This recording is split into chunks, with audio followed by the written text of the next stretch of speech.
Welcome students. In today's lecture, we would be discussing about the entrepreneurial approach.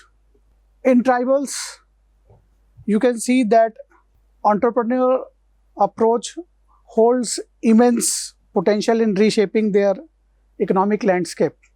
With this, it would lead to sustainable development and prosperity for the tribals for generations to come.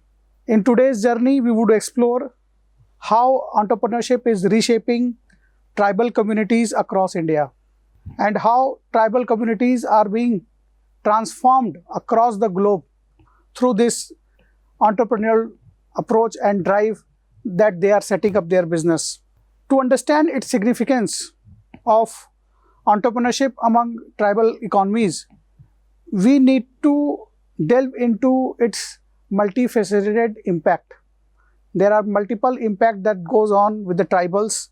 For example, entrepreneurship not only generates income for them, but also reduce dependency on external aid. It provides preservation of cultural heritage, the knowledge that they have, they are being preserved, the traditional knowledge system is being preserved. It creates job opportunities within the community and promotes inclusive growth and reduces the poverty among the tribals. For understanding the entrepreneurial approach, it involves that when tribals are setting up their enterprises, they are going into venturing into entrepreneurial establishments, then it preserves their cultural heritage, it enhances their or make their knowledge wide reach to the entire nation or to the world, and these ventures are somewhat sustainable also, where involved sustainability is an issue. The approach that is being adopted by such people, they are more nature friendly, they know better natural resource management, and which is very much sustainable. So why not to adopt those sustainable approaches, and through their entrepreneurship they could generate their income. So you can see that tribals possess distinctive characteristics in their ventures. They are focused on resource management, they are focused on their preservation of their cultural heritage. And not only this, while making decisions, the tribals, they focus and they believe more in collective decision making, and this collective decision making ultimately helps the entrepreneurial endeavors among the tribal, and it helps the community overall. So by employing sustainable practices, they secure long-term benefits for their communities. I will give you an example, like example of the Bamboo and Cane Development Institute in Tripura. It provides, or you can say that it is a compelling case study showcasing the skill development and market linkage have on the tribals. Now this Bamboo and Cane Development Institute, they promote tribal artisans. They promote tribal artisans to have sustainable livelihood, and the economic success that they get by setting up their entrepreneur businesses. They help in resource management, they help in market access to the products which they are manufacturing or which they are producing. And not only this, it transfers the skill from generation to generation and helps in skill development also. Overall, whole community is engaged, government provides support, government through their policies. It is not only for tribals but for other entrepreneurs also government provide support, but specifically it provides support to tribals also. So government support, like you can see Startup India, these development programs, they play a crucial role in fostering tribal entrepreneurship. There are certain challenges, the challenges that come up, like the funding constraints, the barriers they have that their products reach to the market, that barrier, they are not having access to the market. So these are some of the common challenges that come along the way of tribal entrepreneurship. However, collaborative efforts, innovative solutions, these challenges can be overcome. There are success stories of tribal ventures, including another example of Pochampally Handloom Park and the Bamboo and Cane Development Institute. They both underscore the transformative potential of entrepreneurship in driving economic empowerment. Not only economic empowerment, but also they drive the cultural preservation within tribal communities. They are more focused on preservation of their culture. They are not totally modernizing themselves, rather they are securing themselves by preserving their culture. But another challenge also comes, like the tribal entrepreneurs face the problem of scaling. When they want to scale up, it becomes a challenge. The sustainable practices and ethical business conduct, they are essential for promoting environment. They are the base for social responsibility. So we should not hamper environment. And tribal entrepreneurship, it might start hampering the environment also due to the development. There are other challenges which like market access, but they could be solved. For example, by leveraging digital platforms, the technology presents opportunities for enhancing market access. It improves productivity, fosters innovation among the tribals. Now you know that entrepreneurship among the tribals holds immense significance. It generates income for them. They are less dependent on others for external aid and also maintain their cultural identity. There are certain characteristics of tribal entrepreneurship.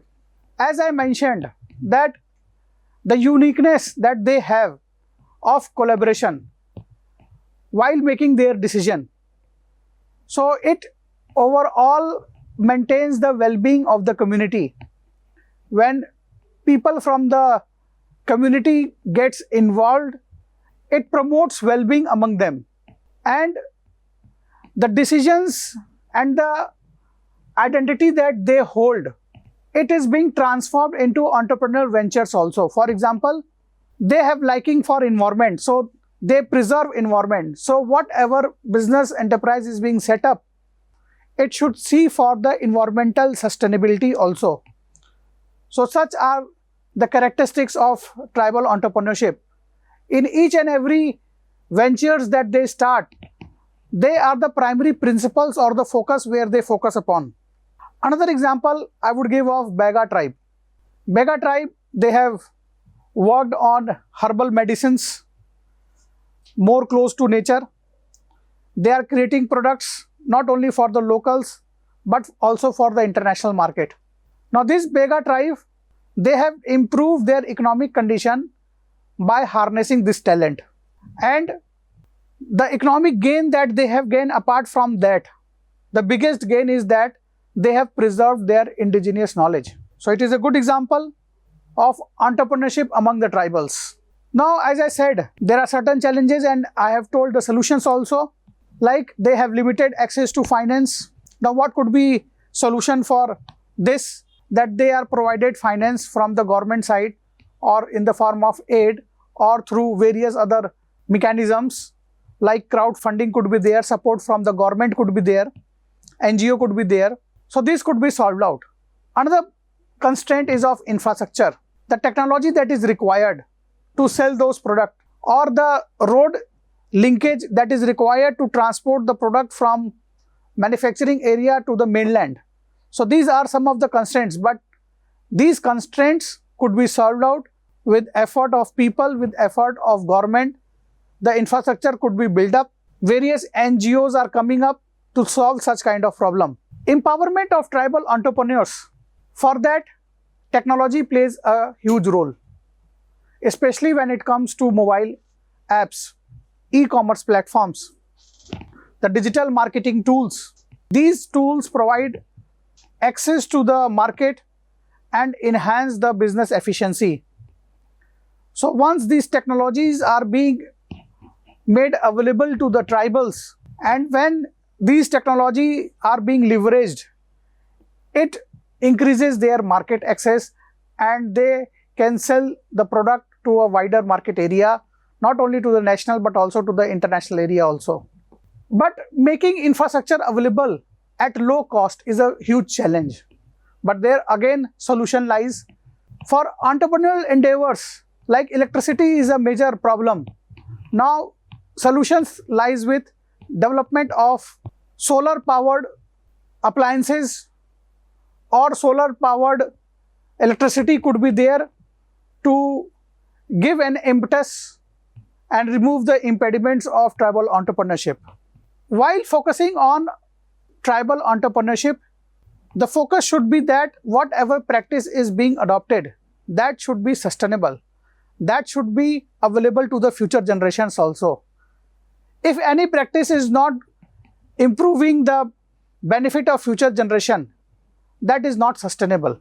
So the wisdom that they have and the practices they take up with the modern era, in that focus should be of sustainability. If it is being sustainable, the more longer the venture would be there and the more period it would be working for.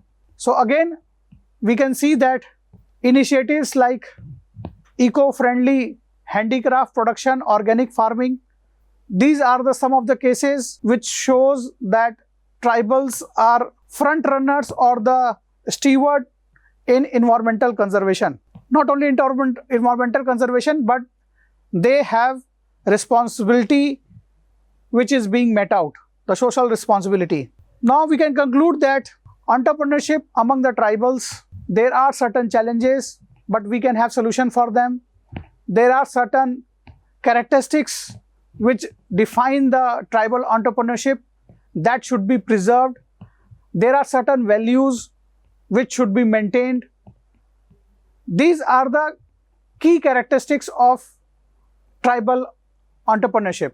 So the approach that is being required, that is required for the tribals, needs to maintain all these core principles. So by adopting these principles, innovations could be made and the lives of millions of people could be transformed. Thank you very much.